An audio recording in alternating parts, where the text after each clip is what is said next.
Imagine 5 secondes, t'es un joueur professionnel depuis plusieurs années, tu écumes le circuit Challenger, et en 2021, tu vas poser un ultimatum à ton coach. Dans un an, soit tu arrives à péter ton plafond de verre et enfin progresser au classement, ne plus être 200e, soit tu arrêtes tout parce que ça ne sert à rien que tu consacres du temps à quelque chose où tu n'es pas bon. Et derrière, quelques mois plus tard, tu vas faire un quart de finale en Masters 1000 à Miami et un quart de finale en majeur à Wimbledon. Figure-toi que ça, c'est la belle histoire de Christopher Eubanks qui tentera de renverser Daniil Medvedev en quart de finale à Wimbledon. Alors, peut-il le faire? C'est ce que nous allons voir après le jingle.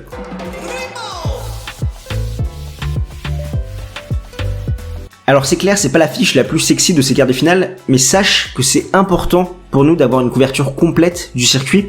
Et là, ça méritait vraiment qu'on parle de l'histoire de Christopher Eubanks, qui est un modèle, je pense, pour des jeunes joueurs, d'autant plus avec l'énergie qu'il dégage sur un court de tennis. Mais avant de parler de l'américain, on va quand même se consacrer sur Daniil Medvedev, qui avance masqué dans cette édition de Wimbledon.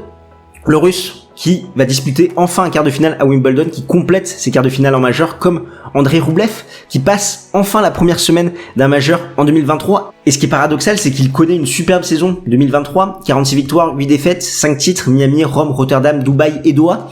Et c'est vrai qu'il n'a pas eu une préparation idéale sur gazon, de victoires, de défaites contre Manarino, Bautista Agut. Et à Wimbledon, son meilleur résultat, c'est un 8e de finale en 2021, perdu contre Hubert Hurkacz, où le Russe menait 2-1, il y a eu une interruption de pluie, et derrière il s'incline en 5-7. Par rapport à son historique avec Wimbledon, c'est 4 défaites à chaque fois en 5-7 contre Bebelmans, Manarino, Goffin et Hurkacz. Par rapport à son parcours, il est venu à bout de Ferry, la wildcard britannique, Manarino, Fucsovic, ainsi que Laichka qui a abandonné. Il a concédé un seul set, c'était contre le Hongrois, et il a passé en tout 8h52 minutes sur les cours.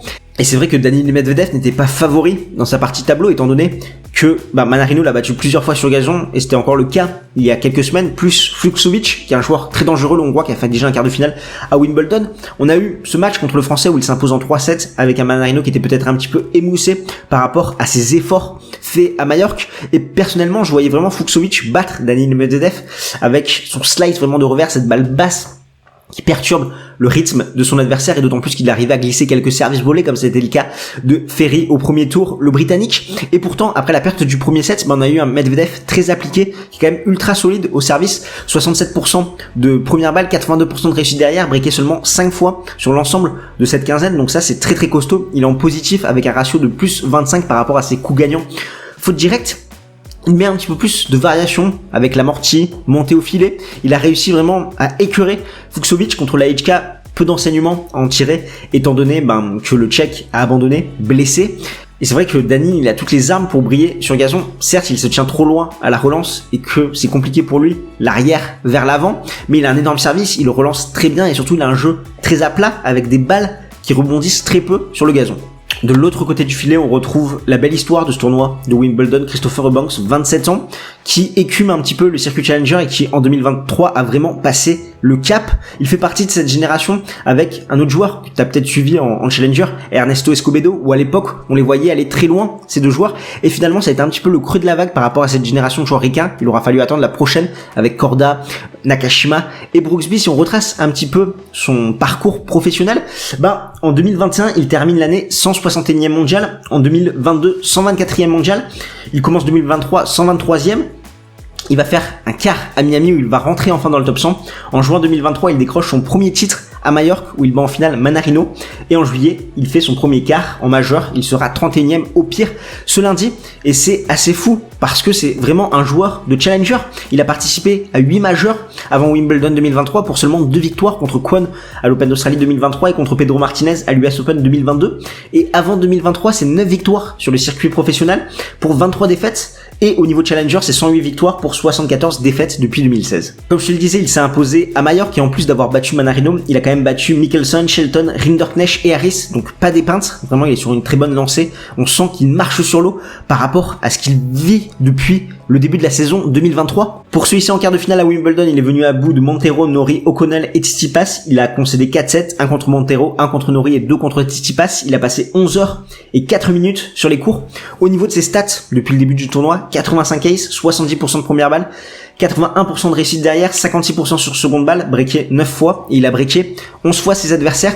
Il est à plus 84 par rapport à son ratio coup gagnant faute direct, et surtout c'est le deuxième meilleur joueur de l'histoire arrivé en quart de finale avec autant de coups gagnants après Wayne Ferreira en 92 où c'était 255 coups gagnants.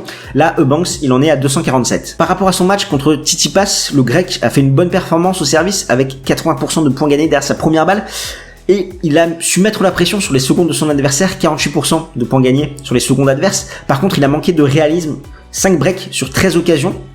Et je pense qu'il commençait à être un petit peu émoussé. Il a eu ce gros combat contre Thiem, contre Murray, puis Djere, puis le double. Il a enchaîné coup sur coup. Ça a été dur et on a vu sa qualité de relance, notamment côté revers, se dégrader au fil de la rencontre. Forcément, c'était un plan de jeu clair pour Eubanks de servir plein revers de Tsitsipas qui a du mal à relancer, qui allait souvent à la faute. Et c'est exactement ce qui s'est passé par rapport à Christopher Eubanks.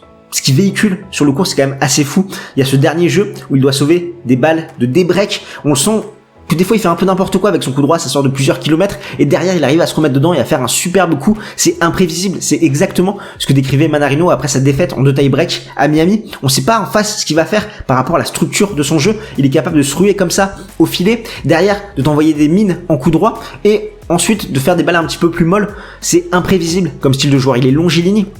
Au niveau de son jeu, il peut faire penser à un Kevin Anderson plus qu'un Karlovic, Isner et Opelka. Au niveau de son service, je pense qu'en termes d'ace, il peut plus progresser. Il en a fait que 13 contre Stefanos Tsitsipas et c'est pas forcément le meilleur relanceur. Son coup droit peut être un petit peu friable, notamment à la relance où il peut avoir un petit peu plus de déchets. Là où côté revers il le prend très tôt, très à plat. Ça fait penser un peu au revers de Roger Federer en 2017 et on sent qu'il marche sur l'eau, qu'il vit le meilleur moment de sa carrière et que à la relance des fois côté revers il arrive à t'enchaîner des coups gagnants comme ça, des retours gagnants. C'est assez incroyable. Et surtout, c'est un modèle à montrer à tous les jeunes dans les écoles parce qu'il prend du plaisir sur le court, il a le smile, il a le sourire, il kiffe ce qu'il est en train de faire et franchement, ça fait plaisir. Au niveau des face-à-face, il y a 1-0 pour Daniil Medvedev qui s'est imposé en quart de finale à Miami contre l'Américain. En fait, nous c'est Games Talk qui on aide les passionnés de tennis comme toi à décrypter l'actualité de la petite balle jaune. Alors si c'est quelque chose qui t'intéresse, n'hésite pas à smatcher le bouton pour t'abonner parce que nous on te propose une couverture complète du tournoi de Wimbledon, donc t'actives la petite cloche et t'es notifié dès que nous sortons une nouvelle vidéo. Alors, les clés tactiques, qu'est-ce que peut mettre en place Eubanks pour faire déjouer Daniil Medvedev? Exactement ce qu'il avait fait à l'entame de leur match à Miami. Je te rappelle qu'à Miami, donc il y a 2-1 pour Christopher Eubanks, il va se procurer 5 balles de break sur le service de Daniil Medvedev. Il ne va pas les faire, derrière il y a une interruption pluie, et jusqu'à cette interruption, Eubanks avait la bonne tactique. Servir les extérieurs, monter au filet, le slice côté revers, ça perturbait vraiment Daniil Medvedev. Après la pluie, ça a été plus compliqué pour l'Américain de se remettre dedans et Medvedev va ajuster sa position à la relance, notamment sur les secondes balles de son adversaire. Donc là, Eubanks, il va devoir faire pareil.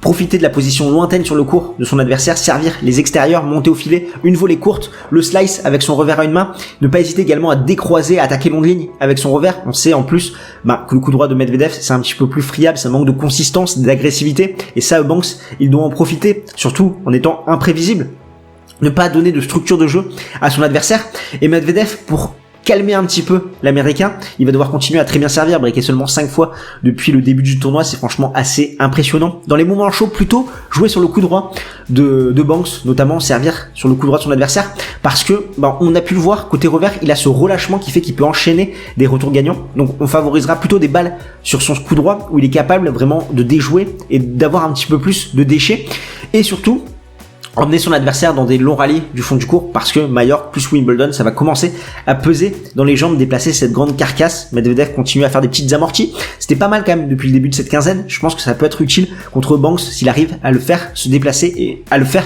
craquer physiquement. Au niveau de mon pronostic, je vois une victoire de Daniil Medvedev en 4-7. Je pense que Eubanks, avec son feu sacré, il est habité en ce moment. Il peut prendre une manche, mais pas plus. Si tu veux connaître tous nos pronostics sur les quarts de finale à Wimbledon, je t'invite à aller voir ce live et nous on se retrouve de l'autre côté de l'écran.